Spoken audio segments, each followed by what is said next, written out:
Baik, bismillahirrahmanirrahim. Assalamualaikum warahmatullahi wabarakatuh. Perkenalkan, nama saya Yadin. Saya akan menjelaskan materi dari kelompok 1 sampai 13 dalam tugas UAS. Yang pertama itu kita pengertian risiko perbankan syariah. Bank syariah adalah salah satu unit bisnis yang juga akan menghadapi risiko manajemen bank itu sendiri. Bahkan kalau dicermati mendalam, bank syariah merupakan bank yang banyak dengan risiko karena dalam menjalankan aktivitasnya banyak berhubungan dengan produk-produk bank yang mengandung banyak risiko seperti produk murabahah.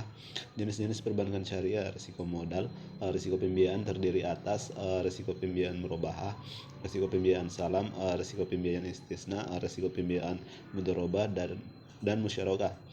Risiko likuiditas. Risiko likuiditas terbagi atas dua. Risiko likuiditas secara luas dapat didefinisikan sebagai kemampuan untuk memenuhi kebutuhan dana cash flow dengan segera dan dengan biaya yang sesuai. Risiko operasional. Risiko kerugian dalam bentuk ketidakcukupan atau kegagalan proses internal yang terkait dengan manusia dan sistem, atau risiko eksternal. Yang keempat, risiko hukum. Baik, yang kelima, risiko reputasi. Risiko reputasi adalah risiko yang timbul akibat adanya publikasi negatif yang terkait dengan kegiatan usaha bank atau karena adanya persepsi negatif terhadap bank. Yang keenam, risiko strategis. Risiko strategis timbul karena adanya penetapan dan penjelasan strategis usaha bank yang tidak tepat, pengambilan keputusan bisnis yang tidak tepat atau kurang responsifnya bank terhadap perubahan eksternal. Yang ketujuh, risiko kepatuhan. Risiko kepatuhan timbul sebagai akibat tidak dipatuhinya atau tidak dilaksanakannya peraturan atau ketentuan yang berlaku atau yang telah ditetapkan, baik ketentuan internal maupun eksternal. Yang kedelapan, risiko pasar. Risiko pasar adalah kerugian yang terjadi terhadap portofolio yang dimiliki oleh perbankan syariah dikarenakan terdapat perubahan variabel pasar seperti suku bunga dan nilai tukar.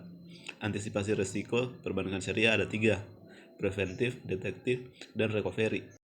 Baik, di sini saya akan menjelaskan materi dari kelompok 8, yaitu model tata kelola berdasarkan pemangku kepentingan. Model tata kelola multi pemangku kepentingan kadang disebut juga inisiatif multi pemangku kepentingan, multi stakeholder initiative, adalah struktur tata kelola yang berusaha mempersatukan para pemangku kepentingan untuk berpartisipasi dalam dialog pengambilan pengambilan keputusan dan pelaksanaan solusi bagi masalah atau tujuan bersama. Peran dan tanggung jawab Dewan Syariah. Salah satu ciri yang membedakan antara bank syariah dan konvensional adalah adanya Dewan Pengawasan Syariah (DPS) pada perbankan syariah, sehingga Dewan Pengawasan Syariah mempunyai peran yang penting dalam menentukan produk dan jasa yang ditawarkan pada masyarakat sesuai dengan prinsip syariah. Prinsip syariah adalah prinsip hukum Islam dalam kegiatan perbankan berdasarkan fatwa yang dikeluarkan oleh lembaga yang memiliki kewenangan dalam penetapan fatwa di bidang syariah. Terus, peran dan fungsi Dewan Pengawasan Syariah. Lemah status hukum hasil penilaian kepatuhan syariah oleh DPS akibat ketidakefektifan dan ketidakefisienan mekanisme pengawasan syariah dalam perbankan syariah di Indonesia saat ini. Terbatasnya keterampilan sumber daya DPS dalam masalah audit, akuntan, ekonomi, dan hukum bisnis. Yang terus, belum adanya mekanisme dan struktur kerja yang efektif dan DPS dalam melaksanakan fungsi pengawasan internal syariah dalam bank syariah. Baik, kita lanjut. Di sini saya akan menjelaskan materi dari kelompok 9, yaitu hambatan transparansi dan kualitas data. 1. Kurangnya aksesibilitas. 2. Masalah tingkat keamanan data, tidak adanya standar data yang konsisten. 4. Kurangnya keterampilan dan mengolah data. 5. Kurangnya kesadaran. 6. Kesulitan dalam mengumpulkan dan memperbarui data. 7. Sistem berbeda. 8. Kurangnya pemahaman tentang ancaman data. 10. Ketidakpastian dalam penyimpangan. Faktor-faktor yang mempengaruhi transaksi dan kualitas data. 1. Kesalahan manusia. 2. Kualitas perangkat lunak. 3. Kualitas infrastruktur. 4. Kualitas proses bisnis. 5. Kualitas kontrol. Transparansi pada laporan keuangan. transparansi laporan keuangan dijamin melalui penyajian penuh dan memberikan penyajian yang adil pada informasi yang diperlukan untuk membuat keputusan ekonomi bagi para penggunanya. Transparansi pada laporan keuangan adalah kemampuan untuk menyajikan informasi keuangan secara jelas, akurat, dan mudah dipahami oleh pengguna laporan keuangan.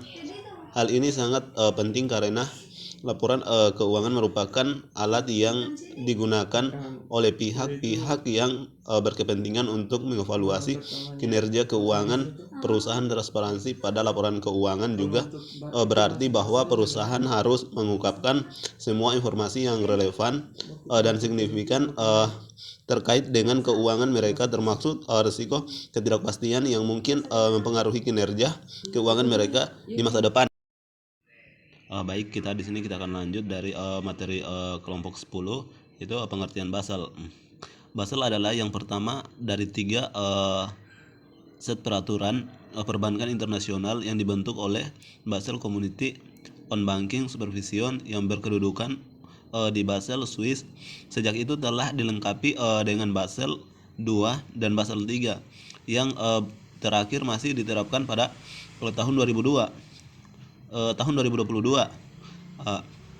Tujuan Basel adalah untuk menetapkan standar internasional tentang berapa banyaknya modal yang harus dicadangkan oleh bank untuk memenuhi kewajibannya.